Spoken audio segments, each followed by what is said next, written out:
저희 회장님께서 잠깐 소개해드렸지만은 건설업에 있는 노무관리가 사실은 쉬운 곳이 아닙니다. 이것이 다양한 문제들이 여러 가지 발생이 되고 그것들이 일반 사례들이 많지 않아서 여러분들이 쉽게 적응하고 실무에 적응하는 부분이 쉽지 않기 때문에 이 시간 여러분들과 함께 귀중한 시간을 한번 갖겠습니다. 여러분들 지금 시간이 2시 때이기 때문에 이 교재 가지고 제가 강의를 하면은 30분 내에 다 주무십니다. 일단은 교재를 참조로 하시고 내용적인 부분 제가 강의하겠습니다. 찾기 쉬우셨나요, 교육관? 네. 네, 죄송합니다. 제가 여기서 일주일에 2번씩 강의를 해가지고 오늘도 오전에 강의가 끝나서 이곳으로 잡았거든요. 제 편의점 잡아가지고 원래 했으면은 조금 더 오시기 편한데 장소를 얻었으면 좋겠는데 시작하겠습니다.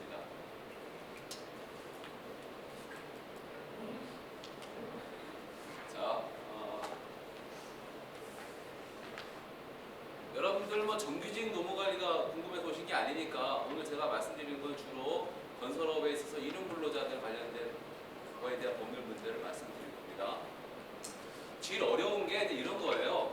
어떤 게 어렵냐면은 법과 상식 간의 괴리입니다. 상식과 잘 안 맞는 부분들이 우리 현실에서 노무관리의 일용근로자 이쪽이거든요. 근데 법은 엄청나게 많은 부분들을 이 일용근로자에 대한 규정을 하고 있는데 우리 상식과 잘 안 맞는 부분이 많이 굉장히 있습니다. 건설업의 특징이라는 거 여러분 잘 아시다시피 우리가 일반적인 정규직을 고용해가지고 이 사람들 일 있으나 없으나 계속 월급 주고 출퇴근 의무 부여해주고 이렇게 하는 데는 없죠. 대부분 프로젝트성이기 때문에 어떤 일이 생기게 되면 그 일의 필요에 의해서 현장에 인력이 들어오고 그리고 그 현장의 인력이 얼마나 일을 했냐에 의해서 급여가 결정이 되고 뭐 이런 부분으로 우리는 주로 고용을 하죠. 만약에 건설업에서 일용근로자들 실질적으로 현장에서 일하시는 분들을 정규직처럼 고용을 해서 현장에 있든 없든 그 사람들에게 보수를 주고 4대 보험을 가입하고 퇴직금을 주고 이렇게 했다가는 뭐 잘 아시다시피 그 건설업의 수주가 최저입찰제인데 이게 도저히 수주를 맞출 수가 없습니다. 그러니까 대부분 우리는 얼굴도 한 번도 안 봤는데 우리 현장에서 일을 하게 되면은 우리 일용근로자라 해가지고 우리한테 법적인 많은 부분들이 의무가 부여되고 있는 이런 부분들이 상식과 법의 차이죠. 제가 실물에 보면은 현장에서 일하시는 분들은 우리 얼굴도 몰라요. 여러분들은 다 얼굴도 모르실 거예요. 현장에서 출력 하나 올라오고 일을 했다고 하니까 일했나 보다. 근로내역 신고해보니까 이 사람 했나 보다. 이게 가라로 올라온 건지 진짜 올라온 건지 이것도 몰라요. 현장 관리가 잘 되는 애들은 현장에서 뭐 블랙아이라든지 아니면 지문 체크라든지 이런 걸 통해서 사람들마다 이렇게 출력 현황들이 그나마 그래도 객관적으로 올라오는데 현장 관리가 어려운 데들은 밑에 시공 참여하시는 분들이 올리는 그냥 인적사항 가지고 올리다 보니까 이게 신용불량한 분도 계시고 불법 처리자도 있고 이런 문제가 제일 많이 발생되는 게 우리가 근로내역 신고라든지 일용직업소 신고를 할 때 이런 거죠. 군대가 있는데 이 사람이 출력한 것처럼 돼 있어요. 병원에 입원했는데 이 사람이 우리 회사에서 근무한 것처럼 돼 있어요. 근데 나중에 국세청이나 노동부에서 연락이 오는 거예요. 이 사람 근무 안 했는데 왜 이런 신고를 했냐. 자, 상식과 법과의 이 차이를 좁혀야 되는데 좁히지 못하는 문제들 때문에 많은 어려움들이 우리한테 있습니다. 그래서 사실 우리 회장님께서 금방 말씀하셨듯이 일반직, 정규직 근로자들의 인사노무 관리보다 여러분들이 제가 보기에는 한 10배는 어렵습니다. 그러니까 관련 법도 일단 좀 이따 보겠지만은 통일된 법이 없어요. 우리 일반적인 정규직 근로자들은 근로기준법이라든지 기타 관계 노동법에서 딱 통일된 기준들이 있어가지고 그 기준에만 맞으면은 그냥 법 적용하는데 별 문제가 없는데 여기는 다양한 문제들이 있습니다. 다양한 문제들이. 여러분들 좀 이따 좀 말씀드리겠지만은 제일 여러분들이 좀 어렵게 다가오는 것이 퇴직금이죠. 일용직 근로자 퇴직금 줘야 되냐 안 줘야 되느냐. 현장에서 일하지도 않고 그만둔 사람들 해고할 때 해고수당 줘야 되느냐 안 해야 되느냐, 뭐 근로계약서 써야 되느냐 안 써야 되느냐, 뭐 이런 문제들이 현실적인 부분에는 어려운데, 왜냐하면 현장에 전문적인 관리자가 있는 것이 아니기 때문에 그런 걸 모두 다 인력 관리하기도 힘든데 법에서 그런 부분들을 요구하는 것들을 우리가 해야 되느냐 말아야 되느냐 뭐 이런 갈등들이 많이 있습니다. 그리고 이 문제들은 아마 더욱더 여러분들 실무하는데 어려움들이 많이 있고, 또 4대 보험 문제, 특히 건강보험 문제 같은 거 여러분들 많이 궁금해하실 부분 중에 하나인데, 건강보험 여러분들 다 아마 부딪혔던 분들이 있을 거예요. 저희 회원사 관리하시는 우리 업체들은 저희가 전체적인 거를 아웃소싱에서 맡아서 관리를 하고 있지만, 그렇지 않은 데서 보면은 예전에 보니까 다 19일 신고하더라고요.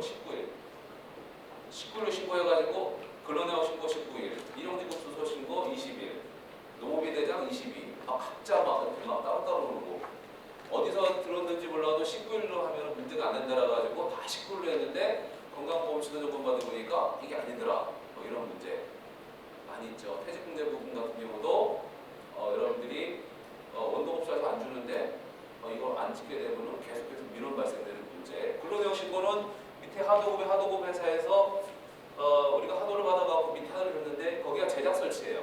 제작 설치이기 때문에 우리가 그분들에 대해서는 퇴직금제에서 끊어서 뭐 노무비를 줬는데, 그 밑에 있는 사람이 일하고 난 다음에 비수기가 돼가 노동부에 실업급여 받을 수 있다 하니까, 여러분들 요새는 일용근로자들이 여러분들보다 노무관리 더 많이 알아요. 여러분들 손에 다 스마트폰 있잖아요. 이것만 탁 열어서 친절하게 네이버에다가 물어보면 여기 뭐 그냥 답이 다 있습니다. 한글만 하면은 권리 찾는데 문제가 없어요. 예전에는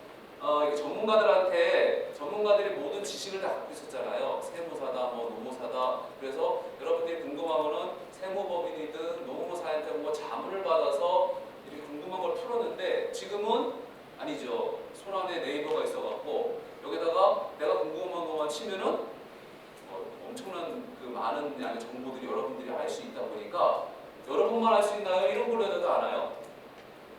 이런 근로자가 더 잘 알죠. 이분들은 IT가 발달돼가지고 저녁에 끝나고 소주 한잔하면서 서로 정보를 다 압니다. 이렇게 했더니 퇴직금을 받을 수 있대더라. 이렇게 했더니 실업급여 해당되는데 뭐 이렇게 되더라. 이런 얘기들은. 그래서 우리 지피지기면 백전백승이라고 하는데, 여러분들보다 이런 근로자가 자기 권리에 대해서 더 많이 아는 환경이 됐다는 겁니다. 그래서 여러분들이 그분들이 알고 있는 법적인 내용들 가지고 여러분들한테 문제 제기를 하면은 여러분들이 쉽지가 않아요. 왜? 법대로 다 하면 좋은데 우리 회사가 회장님이 그렇게 하라고 뭐 그렇게 하진 않잖아요. 여러분들 제가 경험해본 바로는 여러분들이 1인 다역 하시잖아요. 관리 업무도 하시고 회계도 보시고 뭐 총무부도 보시고 다 하면서 그걸 하려니까 쉽지가 않죠. 그런 부분들을 오늘 짧은 시간이다 보니까 사실 뭐 3시간 내를 다 뭐 말씀드리기는 어렵기 때문에 여러분들이 궁금해하는 부분들 정말로 알았으면 좋겠다는 부분들을 집중적으로 말씀드리겠고, 교재 중심보다는 사례 중심을 해서 제가 설명을 좀 드리겠습니다. 교재는 보지 마세요. 교재 보는 순간 5분 내 주무시니까 여기 앞에 보세요. 앞에 보시고 제가 빨리빨리 진행하겠습니다. 일용근로자. 제가 여러분들한테 일용근로자가 뭡니까? 얘도 말씀드리면은 각자 답이 다 틀립니다. 대답이. 이게 무슨 얘기냐? 사회적으로 일용근로자에 대한 법률적인 정의가 안 된다는 거예요. 자, 제가 뒤 화면을 볼까요? 그래요. 법마다 틀려요. 일용근로자에 대한 정의가. 근로기준법 틀리고, 건강보험법 틀리고, 고용보험법 틀리고, 산재보험법 틀리고, 행정에서 따르고, 판례에 따르고. 그러니까 그 법에 맞는 성격에 따라서 일용근로자를 정의를 달리해요. 건강보험법 한번 볼까요? 일용근로자를 한다면은 1월에 20일 미만, 그러니까 1월이라는 기간을 정해서 1월 미만의 근로기간을 정하고 쓴 사람을 일용근로자라고 해요. 그렇죠? 여러분 건강보험법, 국민연금법이나 보험법이 나와 있죠. 근데 대법원 같은 데는 그때 필요에 의해서 사용된 자를 또 근로자라고. 이런 근로자의 정의가 사회적 정의도 안 돼 있고 법적 정의도 안 돼 있어요. 그래서 어려운 게 뭐냐면은 우리가 근로기준법도 알아야 되고 건강보험법도 알아야 되고 고용보험법도 알아야 되고 산재보험법도 알아야 되고 소득세법,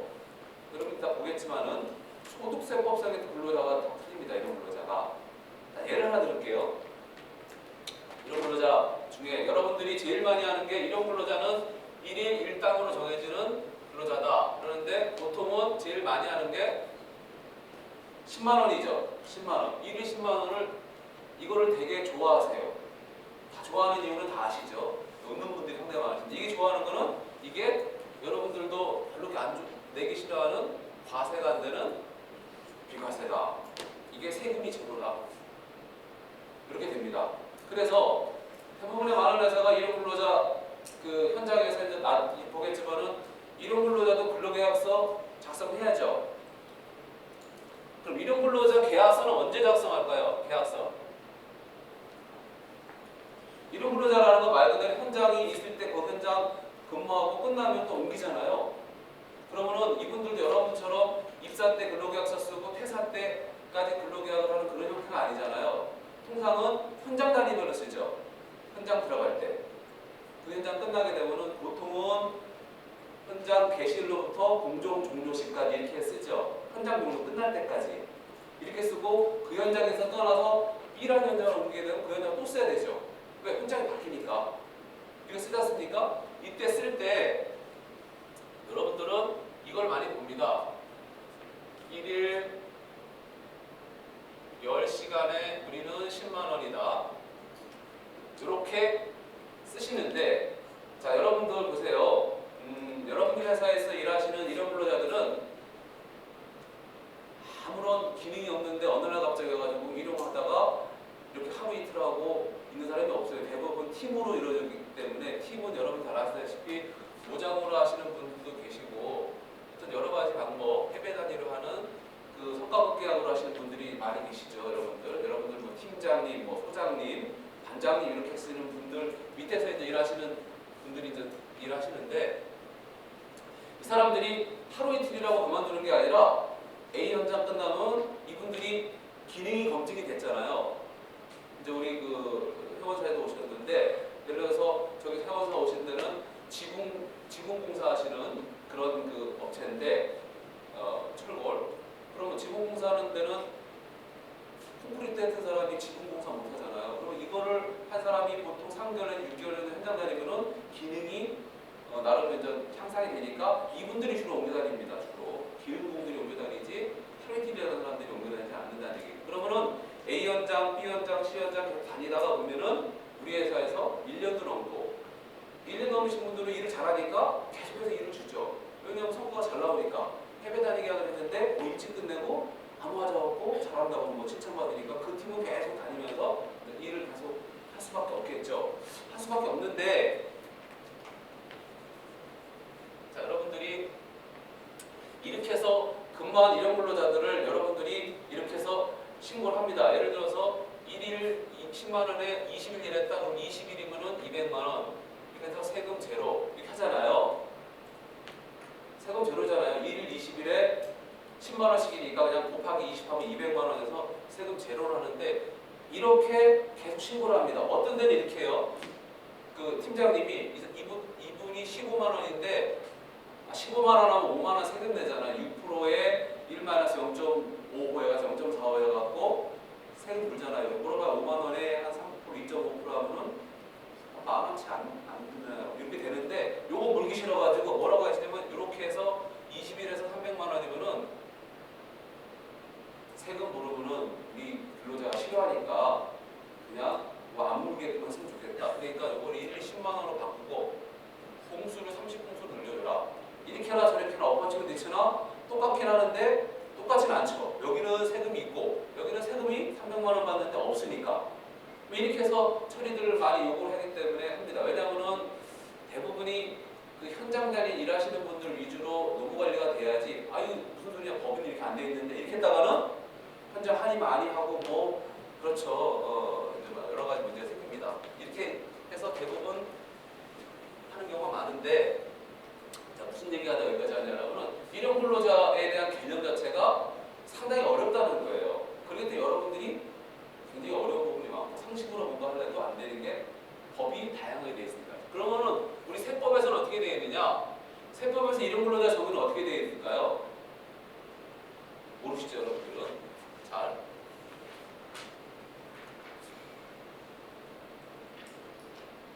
일반적으로 지금 제가 말씀드린 방법 있죠.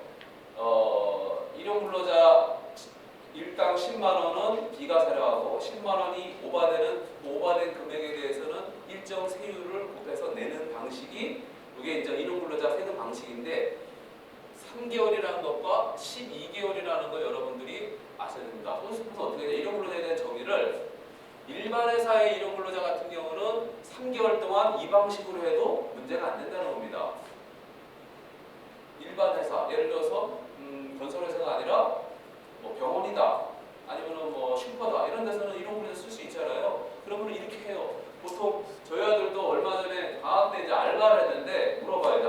아빠가 노무사니까 그 알바비를 받아야 되는데 시간당 9,000원씩 해가지고 8시간에서 72,000원을 준대요. 근데 그거를 그냥 배분하게 되면은 알바비도 세금을 뗀다고 그러네요. 제가 그랬죠. 그러지 말고 일당 처리를 해달라고. 일당으로 72,000원이면은 이거 세금이 없잖아요. 근데 노하우를 알려줬는데, 자, 일반 회사 같은 경우 3개월 동안 이렇게 하는 거에 대해서 일용근로자 세법에 대해서는 일용근로자 정의를 이렇게 내리고 있습니다. 그런 거는 일용직 근로자, 건설업에서 일용직 근로자는 세법 어떻게 보느냐? 12개월까지는 이렇게 하는 거에 대해서 문제가 없다. 이렇게 하고 있습니다. 자, 세법에서 일용근로자의 정의를 어떻게 하느냐? 12개월 건설업의 일용근로자를 한다라면 12개월 동안 1일 10만 원을 미가서로 해서 나머지 그 금액에 대한 부분만 납부할 수 있는 사람을 일용근로자라고 한다. 이렇게 정의하고 있어요. 이렇게 정의합니다. 근데 여러분들 가만히 보세요. 이제 되돌아보세요. 여러분들 회사의 일용근로자 중에 1년 이상 근무하신 분들 계시죠? 다 계실 거예요. 왜냐하면 1년 미만에 있는 분들은 기능이 떨어지기 때문에 여러분들 별로 안 좋아요. 똑같은 10만 원 주는 거 1년 이상 근무하신 분 쓰고 싶어 하죠. 현장에서는. 왜? 그분들이 기능이 더 나으니까. 1년 이상 하신 분들이 꽤 있으실 거예요. 여러분들이. 그러면은 일용세법에서 12개월로 두고 있다라면은 이 12개월이 넘어선 사람은 그럼 어떻게 보겠다는 거예요? 일용이 아니라는 거죠. 세법에서 일용이 아니라는 거예요. 이 사람은. 그럼 이 사람 일용이 아니면 뭐예요? 여러분들과 똑같은 근로자라는 거예요. 그냥 여러분들 이번 달에 세법 개정돼가지고 추가로 받으신 분도 계시고 또 다음 달에 월급 받을 때 추가로 받으신 분도 계시죠. 어떻게 했어요? 우리는 매월 급여가 결정이 되면은 그 급여에서